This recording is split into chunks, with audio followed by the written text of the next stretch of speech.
Good morning. I'm Mark Allen with Gaper.io, and I'm here today with Seth Kischner, a security engineer and assistant VP at MUFG. Good afternoon. It's probably afternoon where you are, right, Seth? Yeah, we're doing good. It is the afternoon, so we're okay. Yeah. So to start with, can you share a brief background of yourself and your work experience?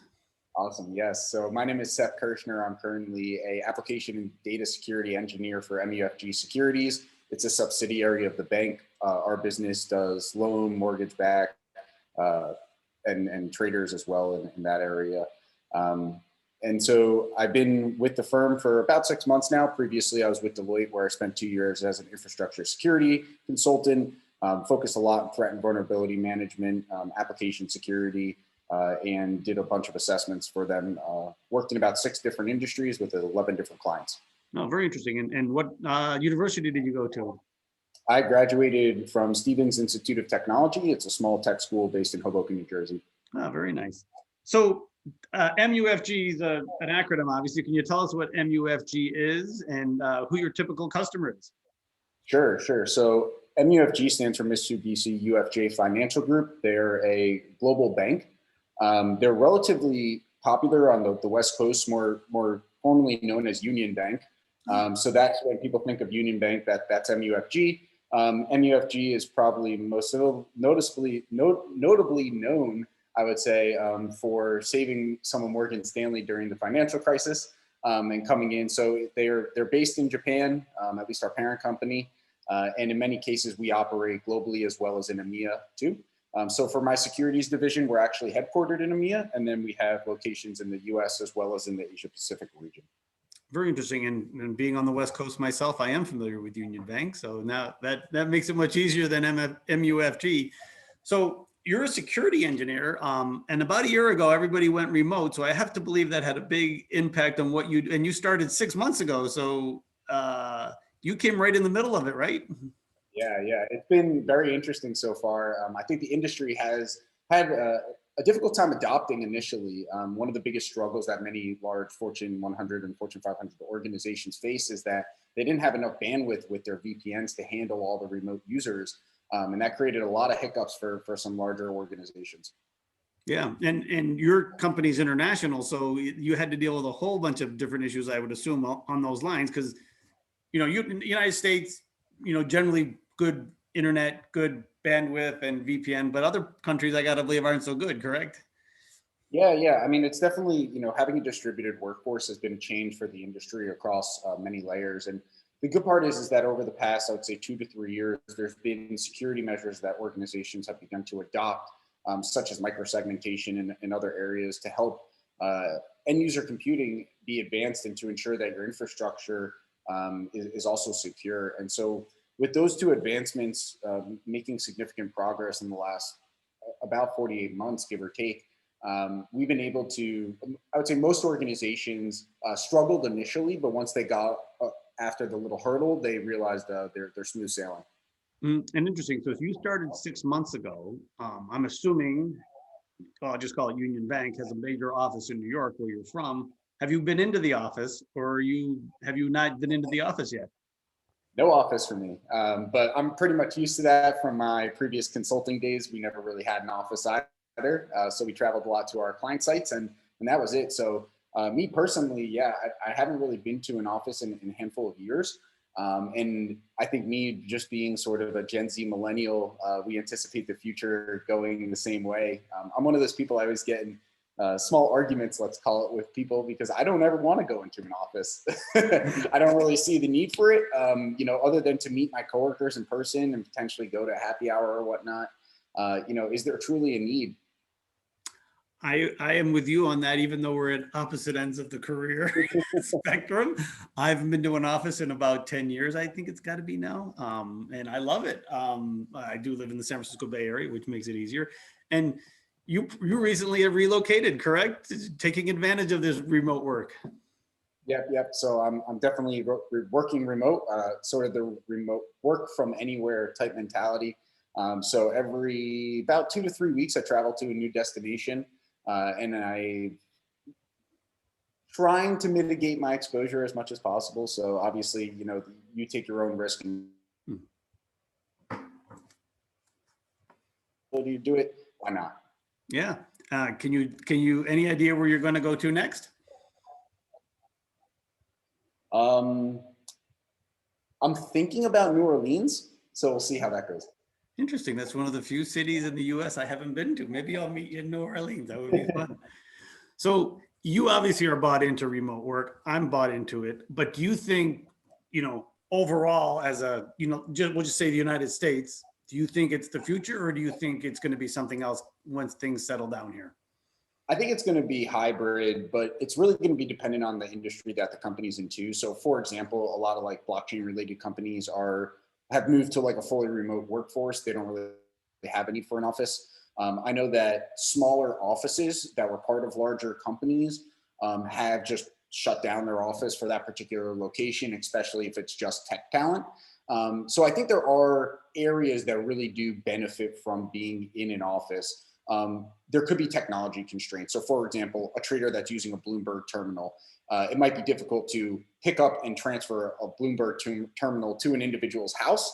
And in that case, it's also like a shared resource with the company. So if you have a physical device that's a shared resource, being able to need access to that is like kind of in the old days, right? You had to go to the mainframe to actually use it. I think that there's still technology like that exists today, and people are going to have to do that. And then I think that there's companies that are going to adopt a hybrid model. They're going to be forced to, because that's the only way that the employees are going to stay with the company. So I anticipate that, for many large banks, for example, it's like 100+ years of going into the office. A lot of people aren't used to it. And from a managerial point of view, they haven't been able to transition their mindset yet in order to, help. But now they're like micromanaging, right? A lot, because they don't know, like they're not able to stop by a person's desk and ask them a question. So I think for individuals that are used to going into an office all the time, it's been a significant difficulty for them to manage their staff. That being said, ideally, I think companies are going to go hybrid. And they're going to look at, what staff is critical to be in an office and what staff's not. I think, for example, legal teams still are going to want to go into offices, just because a lot of the information that they're sharing is extremely confidential. A lot of the times they don't want it to be written down. So those are some use cases where, I do see a need for it. And I do see, opportunity to, I guess, still keep some of your office space, but there's no reason why companies shouldn't be downsizing, in my opinion. No, I would agree. And you brought up the Bloomberg terminal, which was kind of interesting.